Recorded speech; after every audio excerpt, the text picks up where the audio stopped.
Hello guys, and welcome back to Darkhorse Paranormal. This is episode 6, the Victorian Vampire Hunt. We'll take you through the story of Tom Selman, like normal throughout our vampire podcast, of the vampires of Liverpool. Before it closed its doors for good in the approaching shadow of the Grantian Grosvenor Paradise project, which built the vast ultimate shopping project known as Liverpool One. I was a regular visitor to a verbal Maggie's Nest called Quiggins, a vast store on the old books and Victorian and Edward antiques, tucked away in an old cobbled lane in the back streets of Liverpool. Early in 2006, I happened to be browsing in a flea market section of Quiggins when I found a scruffed, leather-bound book with middle-weird end pages containing gold, yellow news clippings and handwritten notes from Victorian times. The theme of the book was Lancashire vampires, and an author is anonymous. The Chronicle of Lancashire Vampires mentions a blood-sucking specimen of the lost race of Homo sapiens that perpetrated a number of outrages around the time of the first siege of Liverpool in 1643, during the power struggles between Charles I and Parliament. The vampiric man was said to have bitten the necks of a number of women within the town and was judged, captured and transported in chains to Liverpool Castle, which stood where Derby Square is now situated. At last, the weird-looking man somehow managed to slip from his shackles during the journey and vanished into the night. Flipping the pages forward, we come across to an account of a Victorian vampire hunt distilled from 5 cuttings from the Liverpool Mercury newspaper, which starts in the autumn of 1894 at Windermere Terrace, near Prince's Park, Toxteth. A widow referred to as Mrs. Penny awoke in the dead of night, unable to move as something bit into her neck and back. The widow felt blood being drawn and fainted. The next morning she remembered the terrifying incident and wondered if it was a nightmare until she saw the blood stains on her sheets and a pillow. She touched her neck and felt wounds and clotted blood there. A doctor was summoned and saw 4 puncture marks, but was at a loss to explain them. His best explanation was that a sadist intruder had stabbed Mrs. Penny in the neck and back, but the window said she had felt lips against his skin and had felt the blood being sucked out of her body before she blacked out. The mystery deepened on the following evening when screams were heard from the nearby convent of the Faithful Companions of Jesus. Someone tried to attack one of the nuns after climbing through a window and had fled through a second-floor window after the nun let out a scream. But police put more constables on the beat in the neighbourhood of the sinister attack, but the blood-sucking silence and struck in another part of the city. The police believed the culprit to be a maniac and never dreamt that the silence at yards was something that had been reported for thousands of years in every culture upon this earth of vampire. Extra policemen were put on the beat around the Prince's Park area, but the thing which cave blood struck in another part of the city on the night of Sunday, the 14th of October.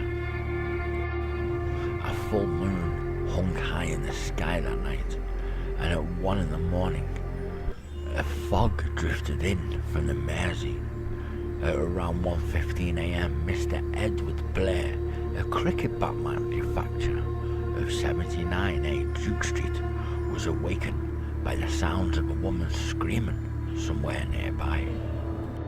He ran to his window. He opened it in time to catch a glimpse of an enormous black shape flying eastwards at treetop level along Duke Street towards Canning Street, before it was lost into the sight of the swirling fog. Minutes after witnessing this frightening spectacle, PC Tom Norris came up Duke Street on his beat and investigated the source of screams he had heard as far away as Hanover Street. The hysterical women were the Davies sisters and their cousin Hannah Griffiths at 177 Duke Street. Hannah told the policeman an incredible tale to the young policeman that was backed up by the testimony of the Davies sisters. At midnight, Hannah had awakened out of breath and had therefore opened her window and let in the Griffiths' night air. But by 1 o'clock, the fog was around her room. So Hannah got up close to the window, and in the corner of the bedroom she was startled to see a woman with a pale, ghastly face, large black staring eyes, long pitch black hair, clad in a strange black robe that ran to the floor. Hannah screamed and turned to run for the door, but the sinister female intruder darted across the room and seized Hannah in a vice-like embrace. She threw her on the bed, bit into her neck. She was startled to draw blood when the Davis sisters burst into the room. Alerted by Hannah's screams, the sisters screamed in the horror at the sight of the thing that was pinning her cousin to the bed. One of the sisters clubbed the eerie assailant on the head with a candlestick, but she didn't flinch. Hannah was trying her utmost to push the woman back off her, but the wary female wouldn't budge. Elizabeth Davis, sensing the thing on top of her cousin was evil, rushed to fetch her bedside Bible from her room. She returned holding the holy book before her. "In the name of our Lord, depart," she screamed, and the friend looked up to reveal his horrifying face. Its features twisted, a blood dripped from his confronting mouth before it flitted away from the bed and dived out of the window. A doctor treated Hannah's neck wounds, which was 2 neat puncture marks, but was unable to explain what had inflicted the injury. The strange case was passed into the hands of Sergeants William Foster and Aaron McGee, based at Lock Lane Police Station. Foster believed the determined female attacker was to blame for the assault on Hannah Griffiths, but Aaron McGee was devout Catholic and an avid student of the supernatural and believed a vampiress was at large. No two men so unlike one another in character had ever been forced to collaborate before, yet Foster and McGee were required to work together in an effort to reveal the bizarre mystery that had been haunting the nighttime Liverpool that autumn in 1894. "A vampire's behind all this," said Aaron McGee, sitting at his desk at Lock Lane Police Station, regarding an own leather-bound volume by Don Clammer, an 18th century authority on vampirism. Foster's better reply was, "You know as well as I do, McGee, that Hannah Griffiths was lying. No one can jump out of a second-floor window without sustaining injury and run off. She was lying because her man friend inflicted them injuries. But what a cock and bull story to tell the cloak the truth. And you believe it all?" "Then what about the nuns? Were they lying as well?" McGee queried on the desk. He had a crucifix, a rosary, a small pail of holy water. Foster took a swig of the whiskey from his hip flask. At the risk of insulting your Catholic mentally, nuns are only human like the rest of us. And when they heard about the blood-sucking maniac a few doors away, they had to get on the act, as it stands to reason. How would it profit them? Wake up, man, McGee glared at his colleagues. Something is taking place that's beyond your everyday understanding, and unless you start taking this case seriously, you may as well go home. After a thoughtful pause, Foster said, "Very well. What do you have there?" McGee explained the nature of the vampire, its history, and even local legends of ancient. McGee had studied the supernatural since he was 16, and he had heard some very hairy tales of vampires in Liverpool from his Irish grandfather. At a cemetery in Everton, there's said to be a female vampire, said McGee solemnly. I have seen the cover of her tomb dispelled periodically, and I think she's behind the recent attacks. Midnight found Foster and McGee at the Everton graveyard in a thick fog at the very tomb of the suspected vampire. McGee waited with an iron spike and a hammer as the muscular Foster bravely lifted the loose slab and slid it across the tomb. A lantern was raised to reveal a discoloured coffin from which a skeletal hand protruded. The coffin lid was slowly lifted by Foster. The head of the skeleton had been severed and lay almost at a right angle to the spinal stump of the neck.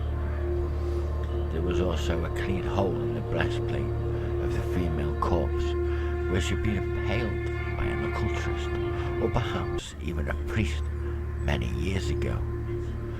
The decapitation was another safeguard to stop the corpse being possessed by a vampire spirit. The slab was respectfully placed, and McGee made the sign as they crossed and muttered, "Rest in peace." The sergeants returned from the fruitless vampire hunt at the Everton cemetery and reached the station at 80 Lark Lane. Just after one morning, PC Blackbear doubtfully brought the sergeants 2 hot mugs of coca and told them a curious thing. A drunken man had come into the police station at 11:30, asking to see someone about the peculiar goings-on on Drug Street. The man said he had been sent by Edward Blair, one of the witnesses to the recent strange incident. The man had given his name as Edward Thompson, but had been so heavily intoxicated, PC Blackburn had put him in the holding cells to sleep off his alcoholic stool. Foster and McGee hurried to the cells where the shabby-looking guy was stretched out, snoring on a bench. Shortly after he roused, he squinted at the sergeants and gave us full petunias, which came as something of a shock, because he turned out to be a gentleman of a considerable wealth who lived at 20 Canning Street. He told the policeman a remarkable tale. For the past month he observed the phantasm entering and leaving the house diagonally opposite his own after dark.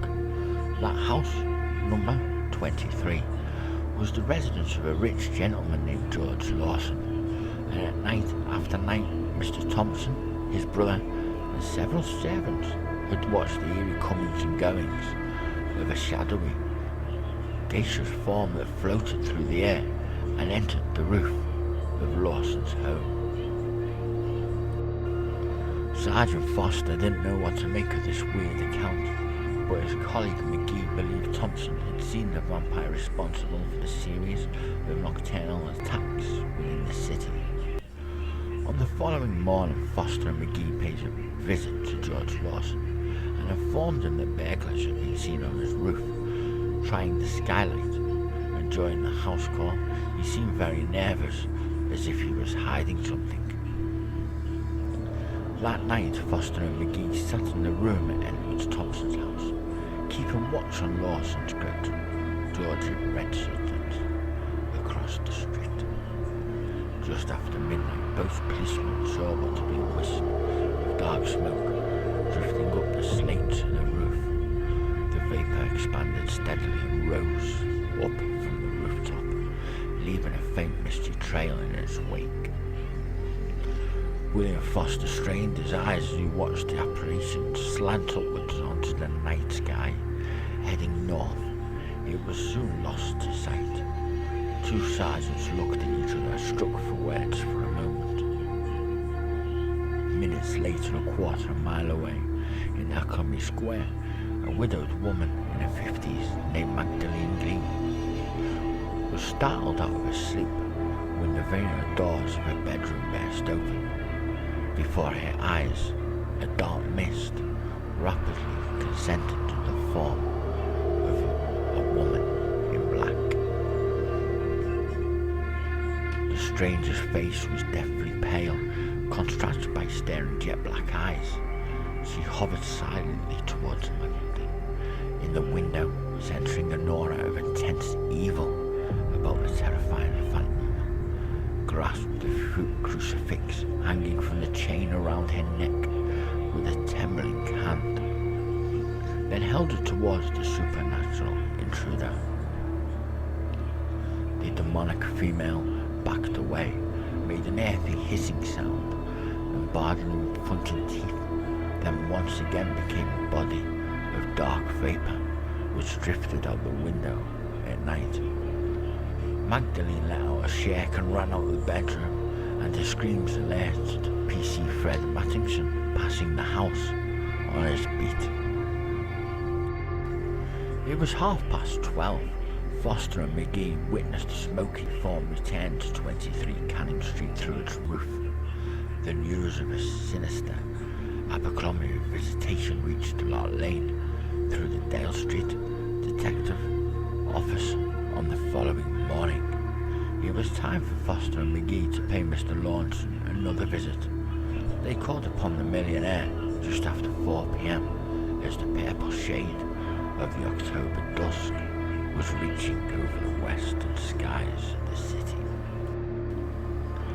Once again, the sergeants used the presence of roof burglars being at large to explain the visit, but Mr. Lawson was a canny man, and although he granted the police access to inspect the attic for signs of attempted entry, he had an idea what the visit was really about: the vampire attacks on the women in Liverpool.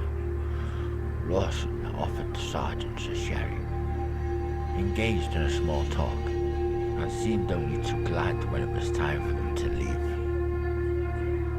On the following morning at 11 a.m., Foster and McGee called at home of the Edwin Thompson to well-do the proverbially intoxicated gentleman who lived across the street from Lawson. A butler ushered them into the sitting room, and almost a quarter of an hour elapsed before Thompson appeared. He stood swaying before the fire, and McGee asked him if he had seen any unusual guests visiting Lawson's home of late.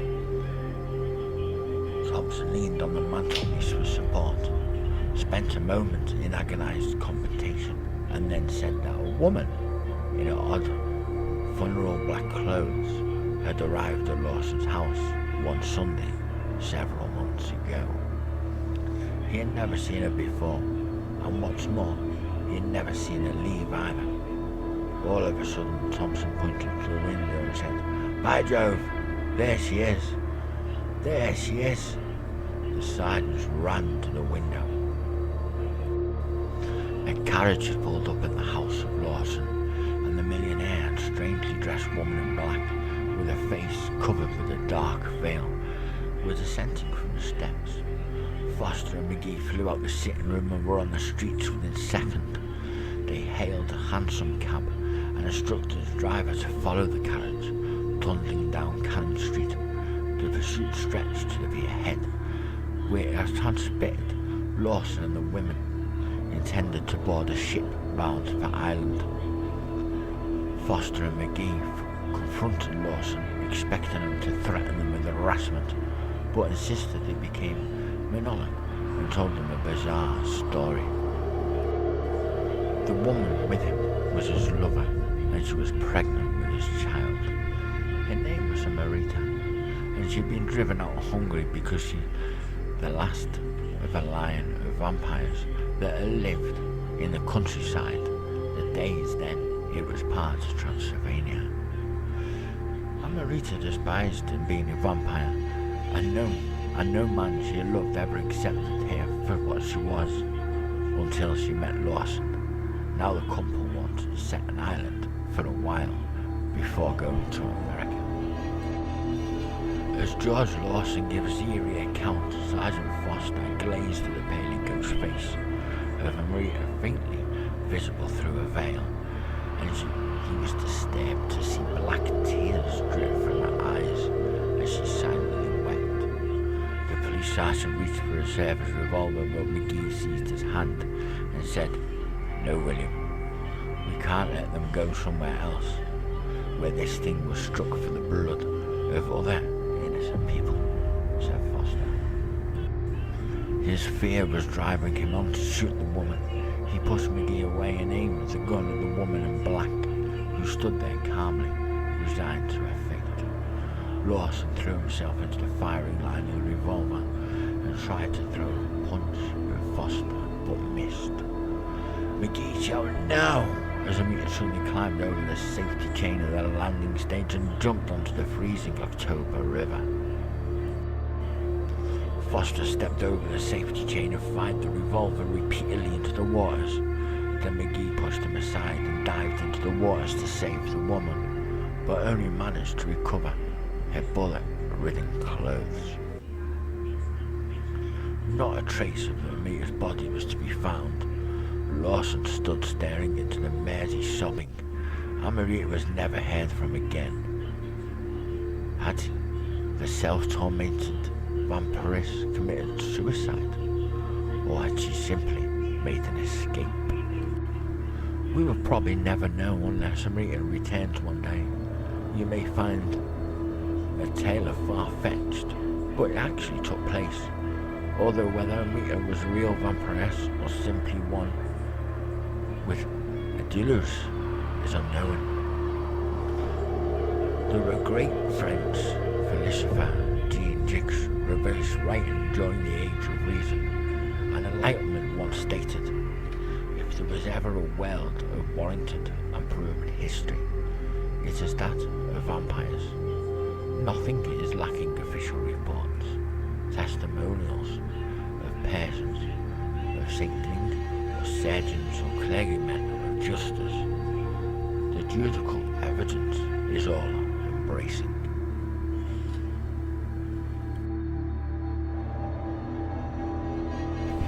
How about we could do a paranormal investigation of the Everton Cemetery near Lark Lane and take a little trip and do a little investigation near the pier head one night?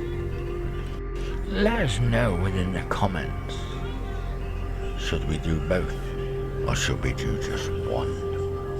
And see if we at Darkhorse Paranormal can capture any sighting or any glimpse of this vampire.